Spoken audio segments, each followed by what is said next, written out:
Welcome to DIYEasyCrafts.com. Today we're going to take a look at using pourable marine foam. Now this is a 2-pound density marine pourable foam. It's very easy to use. We're going to show you how we used it to add flotation and rigidity under the hull of a skiff. Also going to show you a few little tricks that we learned along the way. So the project boat that I'm working on is a Dayz dory. And now I knew it had some issues. It had a couple of holes or cracks in the hull. I fixed those and I covered that repair on a separate video. I'll actually put a link right up on this one. But in doing so, I found that the marine foam that was under the deck was completely saturated. So I cut the deck out. We literally chiseled out all of the wet foam that we could possibly get to. Then I fiberglassed the deck back into place. I drilled 2-inch holes just with a 2-inch hole saw. These were going to be access holes to pour the foam into. And then I bought this 2-part urethane pourable foam. So, like I said before, it's a 2-pound density. Basically means a 1 cubic foot weighs 2 pounds. You have to mark the containers A and B to match the parts A and B. You cannot cross-contaminate. So you use separate containers for each part and then mix them in a third container. Excuse me. The first pour is really just a demonstration. So I've got an equal part of part A, equal part of part B. They say that you should mix it for a total of, or for at least 20 seconds. And then it's going to start to rise in 45 seconds. This is actually dependent a little bit on the weather and on the temperature. You really should be using this foam over 70 degrees.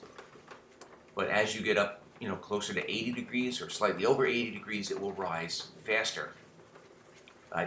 Ambient temperature on this day was hovering just about 68 or 70. It was also, for the demonstration pour, it was a rainy day. So you will get a much, better result or more rise out of your foam on a day with no humidity. And the day that I actually did the pour, underneath the deck was nice and dry outside.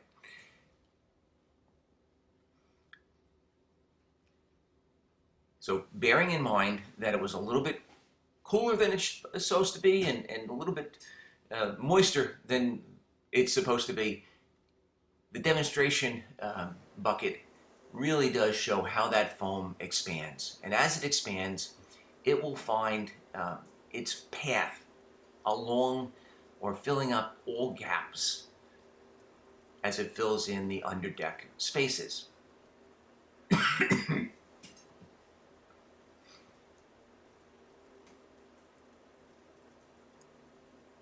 It will also, find its pathway of least resistance.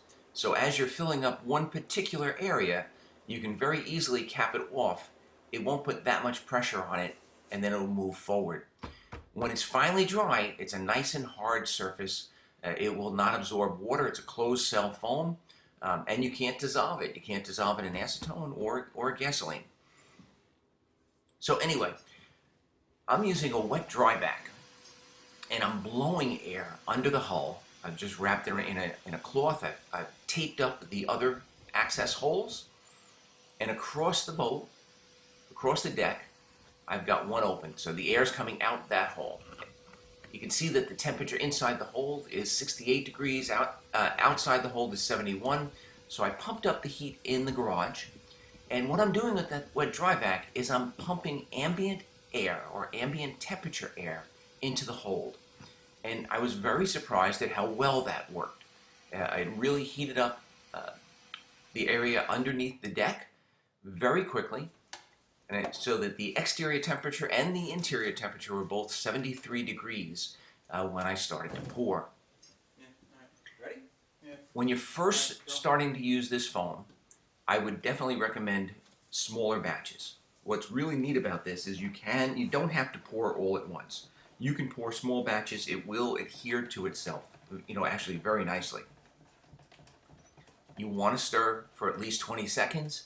What we found was that you could actually stir it longer than 20 seconds. And I ended up getting better results stirring it for 30 or close to 40 seconds. It doesn't take me that long to pour into a 2-inch hole. You don't have to be all that careful. It pours into a 2-inch hole very, very easily. And then you still have plenty of time before it starts to rise. We also found that the first pour was the slowest to rise. And what I'm thinking is that the temperature in that hole was still a little bit on the cool side. It might have been the 71 or 73 degrees, but this foam generates a little bit of heat. So the next batch already had that heat going for it. Now you see what I did here? I used the cutout from the 2-inch hole saw and a little bit of painter's tape. And as the foam came up to the deck level, I put that cap in place, or plug in place, held in place by the painter's tape, and then just put a brick over it. Then I'm going to mix the next batch and basically just duplicate the process. If I were going to do this again, I would tilt up the bow of the boat a little bit so that the foam, the liquid pourable foam, actually ran back and then expanded. We ended up getting the same result, but I ended up going back and drilling another couple holes in the middle of the deck in order to get to points that I weren't sure had filled with foam. If I had tilted the bow of the boat up a little bit and let gravity let that foam or liquid flow back towards the transom and then expand, I could have worked my way forward. Here we go again. I've definitely poured this longer than 20 seconds, making sure that the entire mix, it changes color into like a milky substance. You want it all to be kind of uniformly colored. And now, because the hull itself has retained some of the heat from the last pour, this batch is actually starting to expand, a little bit quicker. You do have to wait a few minutes. It's really nice to have a flashlight available so that you can look into the hole and see where that foam is flowing to. And then I have my plugs all kind of pre-set up with the painter's tape.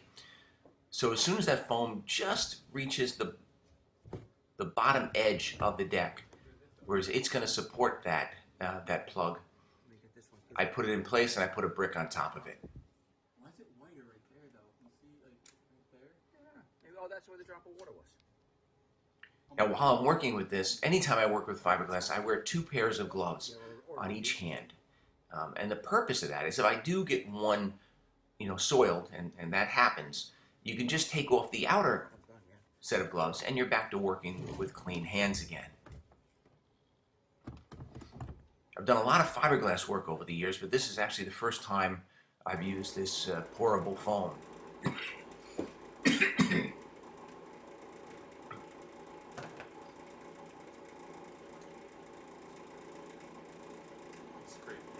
It was definitely a help to mark each one of those containers, part A and part B. Have a much larger container to do the mix in. I ended up using, 4 or 5 containers for this because once they're combined, you can't reuse that container, or certainly not for a long time. It's really difficult to get the foam, once it's expanded, out of the container. So it's not like fiberglass where once it dries, you can kind of crack it out of a plastic container and reuse the container again. So just to recap a little bit, when you drill in your holes, in order to have access to pour the foam, I would recommend at least a 2-inch hole. Save all of the plugs. Excuse me. Get yourself a thermometer with a little wire lead coming out of it. I got mine down at Ace Hardware, and that was really worked out nice as far as being able to tell the temperature not only outside, but also underneath the deck of the boat. You definitely want to mix that foam, on a bright, sunny, dry day. You know what I'm saying? You want to mix it until it's completely uniform in color, and you want to be ready for when it rises. You want to have the plugs available. A little painter's tape worked out really nicely. The trick of using a wet dry vac and blowing into the below the deck really worked out well as far as getting the temperature below the deck and the ambient temperature to be the same. All in all, I was very, very happy with this pour. It added a lot of rigidity to my hull and to the deck, which was otherwise a very thin fiberglass. And very importantly, it adds a nice amount of flotation to the hull.